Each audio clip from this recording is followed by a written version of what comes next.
Manuel Le Chypre, bonne ou mauvaise nouvelle?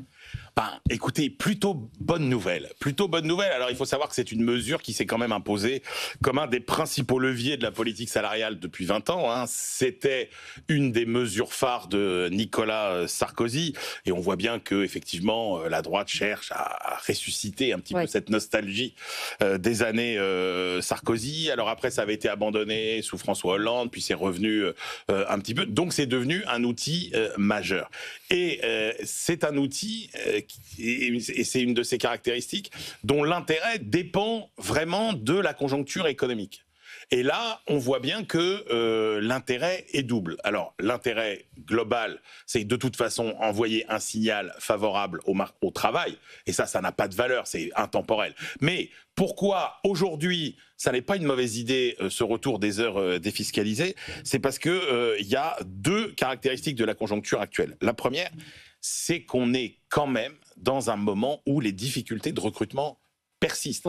Beaucoup d'entreprises, presque une sur deux, toujours, malgré le ralentissement de l'activité, disent qu'il est compliqué de recruter aujourd'hui, notamment pour des problèmes d'adéquation entre l'offre et la demande de travail, la difficulté à recruter des profils pour lesquels il n'y a pas forcément de candidats, et que donc, quand vous pouvez finalement recourir davantage aux heures sup ou que les salariés sont partants pour en faire plus, c'est intéressant parce que du coup, ça pénalise pas votre entreprise. Et puis le deuxième point, c'est que paradoxalement, il y a une incertitude économique aujourd'hui qui fait que les patrons sont plus réticents à embaucher, et notamment des CDI. Et d'ailleurs, les derniers chiffres de l'emploi qu'on a vus montrent qu'il y a une baisse des recrutements en CDI et une hausse des CDD. Donc là encore, ça permet finalement d'éviter d'être victime de l'incertitude économique, de pouvoir continuer à faire face à la demande et aux commandes si on en a besoin, sans s'engager trop sur des emplois long terme. Donc au vu de la conjoncture, moi je pense que c'est assez pertinent comme mesure. Mathieu Jolivet, vous n'êtes pas forcément convaincu. Est-ce que ça va atteindre l'objectif fixé?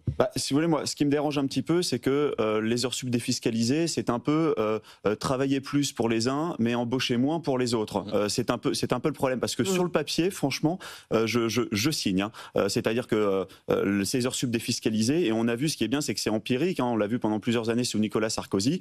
Ça a profité à 9 millions de salariés. Il y avait beaucoup d'ouvriers, 500 à 800 euros de plus chaque année. Quand on sait qu'aujourd'hui, l'origine de la crise sociale, ça vient de ce sentiment général assez légitime de « je n'arrive pas à vivre correctement des fruits de mon travail », alors oui, les heures défiscalisées, pourquoi pas. Sauf que, comme c'est empirique, on a pu se rendre compte, sous Nicolas Sarkozy, des effets d'aubaine formidable qu'il y a eu pour les entreprises. Qu'est-ce qu'on a vu? On a vu que ces heures sub défiscalisées, ça n'a pas forcément accru le volume de travail, on n'a pas forcément travaillé plus, mais on a surtout requalifié des heures qui étaient déjà travaillées. En fait, on a assisté à une formidable requalification massive du travail. Et donc, en fait, les heures sub défiscalisées, ça reflète plus le talent des entreprises à optimiser un planning RH ou à formaliser des heures déjà existantes que de réelles embauches ou des hausses d'activité. Deuxième limite qu'on peut observer sur les heures subdéfiscalisées, c'est son coût. Pareil, sous Nicolas Sarkozy, il y a eu, je crois, 720 millions d'heures subdéfiscalisées. Ça a coûté 4 à 5 milliards d'euros par an. 4 à 5 milliards d'euros par an. Donc là-dessus, je ne vous fais pas un tableau de l'état de nos finances publiques aujourd'hui. C'est 4 à 5 milliards d'euros par an. Il n'alimente plus la protection sociale, il n'alimente plus l'investissement dans la formation, ça sort directement des caisses publiques. Et pourquoi? Non pas pour favoriser l'emploi, mais pour une nouvelle répartition RH d'un travail qui est déjà existant. Voilà, donc la réalité, c'est que les heures sub défiscalisées, c'est surtout quelque chose qui est super bénéf, qui est tout bénéf pour les insiders, pour les salariés qui sont déjà en place. Et je ne sais pas si c'est vraiment la bonne solution dans le climat actuel, dans cette société si fracturée, de donner ce petit coup de booster aux insiders, ce qui peut peut-être alimenter une colère qui pourrait être légitime pour ceux qui ne sont pas dans la place. Emmanuel.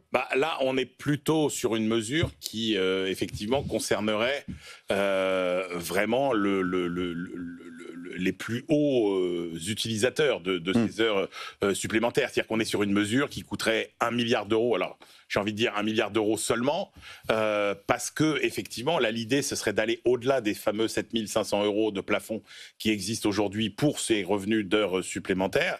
Et donc, on voit bien qu'on est sur un nombre restreint de salariés, une espèce de super commando. Laurent Wauquiez veut faire quand même open bar pour les classes moyennes. Hein, on le voit bien pendant ce débat budgétaire. Oui, mais on voit bien de fait que ça ne concernerait pas un nombre si important que ça de salariés. Et ça vaut le coup, du coup ? Ça concernerait plutôt des salariés. Oui, moi, je continue à penser que ça vaut le coup, malgré les réticences de Mathieu. Il faut se rappeler pourquoi ça avait été quand même supprimé en partie en 2012. C'est qu'en 2012, on est à un moment où le niveau de chômage est extrêmement élevé. Et c'est le raisonnement de François Hollande qui est de dire, attendez, on ne va pas payer plus les gens qui ont déjà un travail. Il faut au contraire que dans l'esprit socialiste de partage du travail, eh bien, on arrête de recourir à ces heures sup pour faciliter les embauches. Aujourd'hui, on a à la fois des incertitudes sur les carnets de commandes et en même temps des difficultés à recruter. C'est pour ça que c'est une mesure qui n'a jamais été aussi opportune.